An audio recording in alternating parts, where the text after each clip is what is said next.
Hello, my name is Joseph Aerts. I am a CDISC volunteer for more than 20 years, located in Europe and former professor in medical informatics. I am also an expert in the use of electronic health records for research and a specialist in LOINC, UCUM and SNOMED CT coding systems.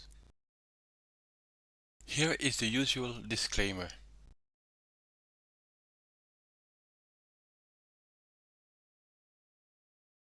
A quick overview of my presentation. I will explain LOINC at a high level, without making it a LOINC course, and explain about the use of LOINC in regulatory submissions.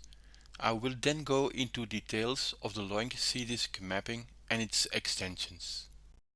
I will also spend a few words on why SAS transport, especially version 8, is a very bad idea in combination with LOINC coding and also Chinese characters. And finally, some conclusions. What is LOINC? LOINC stands for Logical Observation Identifiers, Names and Codes.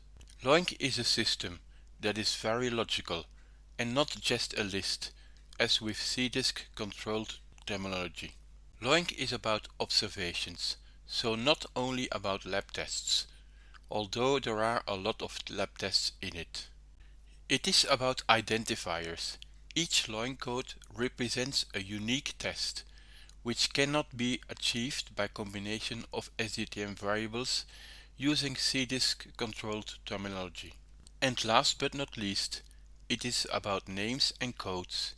Each code has a long name, providing a human readable description of the test, and a short name, essentially representing the 5 to 6 dimensions of LOINC.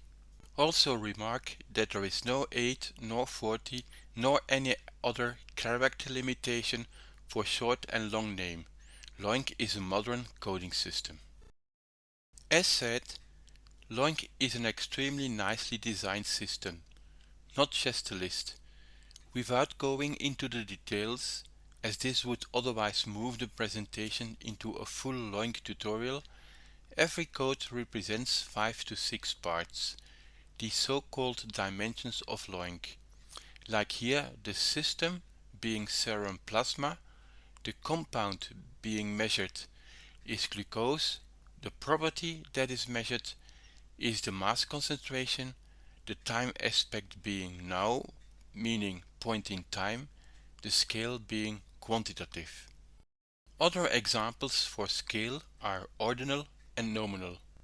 When looking at this, one immediately sees some mapping opportunities, like for the compound here glucose, but one also sees that some aspects of this are not covered by CDISC variables at all, like the scale. I will later come back to this. We have to realize that LOINC is a so-called pre-coordinated terminology system, whereas much of the CDISC controlled terminology is post-coordinated. Pre-coordinated is great when one plans everything carefully in advance, as we essentially always should do.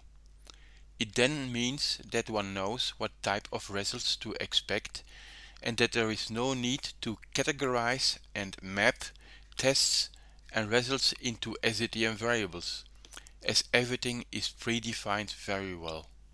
Post-coordinated can best be used when we do not plan well in advance, which I personally consider bad practice in clinical research. In such a case, one does not know what type of results to expect and needs to categorize each test and result to SDTM and its controlled terminology, which is usually a huge amount of work. As this categorization is subjective, it also means that there is no guarantee that the results can be used by the regulatory reviewers to compare results between studies and sponsors. This already explains a bit why regulatory authorities want to have the LOINC code. But first a bit of history. The FDA mandated the submission of LOINC in SDTM in 2017. We have to emphasize that this should only be done when the LOINC code can be obtained from the lab. One should never try to derive the LOINC code themselves. This obligation caused some panic in the industry, as many sponsors were not aware of LOINC or had little understanding of it. CDISC, together with the FDA and the Regenstrief Institute, who develops and maintains LOINC, started a project to map the 1400 most popular lab LOINC codes to CDISC SDTM and its controlled terminology.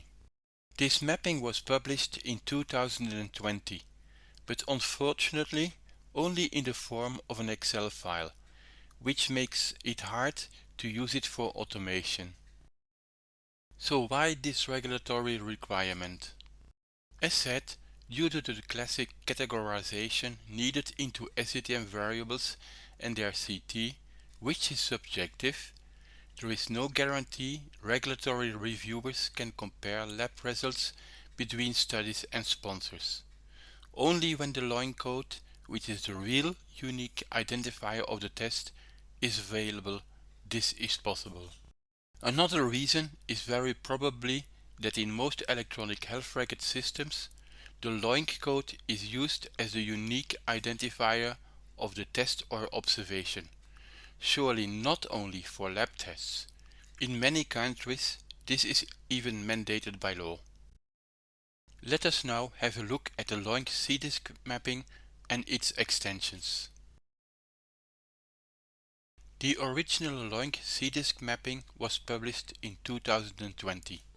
It has almost 2,300 mappings for 1,400 LOINC codes, but is limited to lab tests, so no microbiology tests, no COVID-19 tests, no vital signs tests, no ECG tests.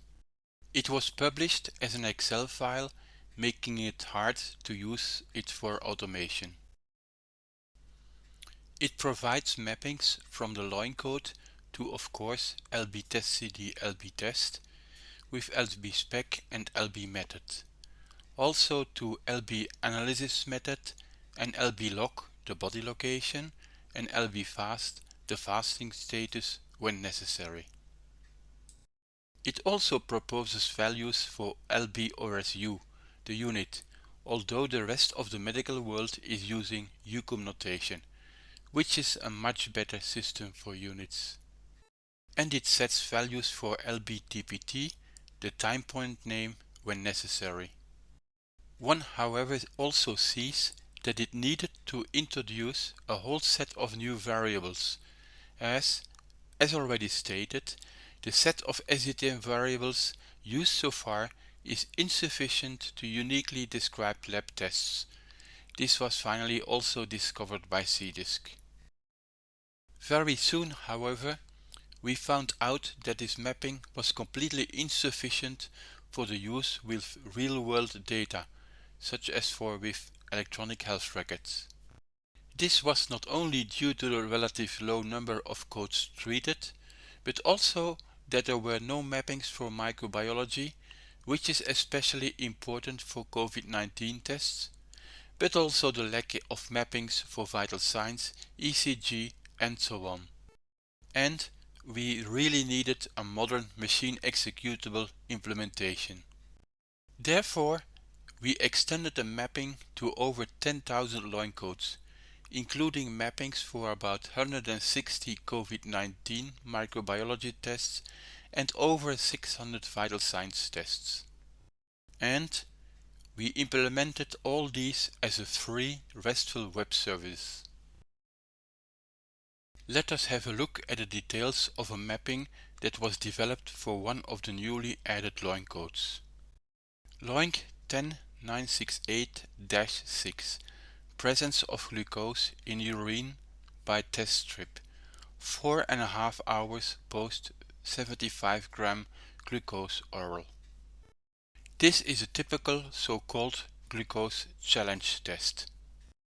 Obvious is that this maps to LB-test-CD, LB-test, gluc and glucose.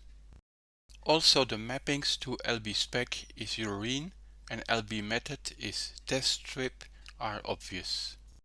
We do, however, need some extra for the challenge properties. The planned time point name is post dose and the planned elapsed time from time point reference is 4.5 hours, expressed in machine-readable ISO 8601 duration notation. The time point reference itself then is 75 gram glucose oral dose. To make everything precise, there are, however, 3 additional new, so non-standard, variables necessary. The point-in-time flag is yes, meaning that the measurement is done at a single point in time and not an average maximum value of a set of values, nor that a sample was collected over a period of time. The result type is threshold or presence and the result scale is ordinal. Remark that these last 3 variables are new and have been added to the newest SDTM IG. There are, however, some more. Here is the address where you can find the API description, and below a screenshot of a response when a response in XML is requested. Remark that this is mainly for use in applications, allowing to do a lot of automation in mapping. The RESTful web service is very fast. 50 request responses per second is just normal, but this can of course be scaled up. It is now already used by many companies and organizations to fully automate the generation of SDTM datasets when the LOINC code is provided for the tests. This has also been demonstrated during an HL7 Vulkan connectathon. However, as the LOINC code is essentially the unique identifier of the test, why must we still submit a test CD, test, spec, method, log, and so on? Was it really necessary to spend so much time on the development of these mappings?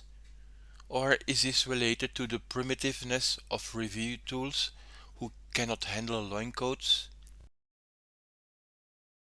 We must take into account that most tools used by regulatory reviewers are not SDTM savvy, meaning that the tool doesn't understand SDTM at all. The same applies to LOINC. These tools just understand what a table is. That's it.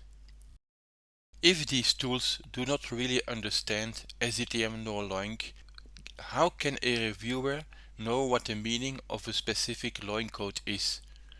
Currently, the only way is to look at the classic SDTM variables like LB-test-CD, LB-spec, and so on. Therefore, we developed the Smart Submission Dataset Viewer that understands SDTM as well as CentOS Adam. It is free and even open source, so essentially available to everyone. The viewer works with the modern dataset JSON and dataset XML formats, even with CSV, and for the outdated SAS transport format you can convert the datasets on the fly to a modern format. In the viewer, when I hover the mouse over a LOINC code, a RESTful web service request is triggered and I get all the information about that LOINC code displayed as a tooltip. When I do a right click, I have other options. I can ask the tool to open the LOINC web page for that code. And I can even, once again using a RESTful web service, connect to the web page for that test from the National Library of Medicine, further helping me or the reviewer to understand what a test exactly is about. Of course, one could easily add many more such features, the only limitation being lack of imagination. Now that I am speaking for the Chinese CDISC community, a few words about SDTM, LOINC and SAS transport. SAS transport is a catastrophic format, one step beyond the punch card, and is blocking any innovation in our industry. Moving from SAS Transport 5 to SAS Transport 8 will throw us back 20 years in time and block innovation for the next 10 to 20 years. The new CDISC dataset JSON format, however, should be the first choice for every regulatory authority. It does not only produce much smaller files than with SAS Transport, is easy to import not only in SAS or R, but in any other modern software, is essentially based on UTF-8 encoding and supports Chinese characters out of the box. Furthermore, it is ideal for use with RESTful web services, so machine-machine communication, and there are already viewers and other tools for it. So, why would an authority want to move from one punch card format to another? We also must take into account that as LOINC codes start with a number, transposal would essentially not directly be supported by neither SAS Transport 5 nor SAS Transport 8. Moving to SAS Transport 8 is programming disaster in advance. Conclusions. Only the LOINC code is a unique identifier of a test, and that not only for lab tests. Regulatory authorities can only compare test results between different studies and sponsors by using the LOINC code. This especially applies to lab tests and microbiology tests such as COVID-19 tests. Although the LOINC code is a unique identifier of the test, but CDISC still requires to submit values for test CD and test, spec, log, method, and so on. A LOINC SDTM-LB mapping was developed and published by CDISC. This mapping has been considerably extended by us to cover over 10,000 LOINC codes, including vital signs and COVID-19 microbiology tests. A free RESTful web service has been installed to make these mappings usable in applications that can be used in the automated generation of SDTM datasets. Reviewers can use this and other RESTful web services from within their tools to work with LOINC codes. Regulatory authorities must move to a modern submission format like CDISC dataset JSON and not start with SAS Transport 8, which can only lead to catastrophe and block innovation for the next 10 to 20 years. Dataset JSON would also once and forever solve the character encoding issues. Thank you, and I will be happy to take some questions.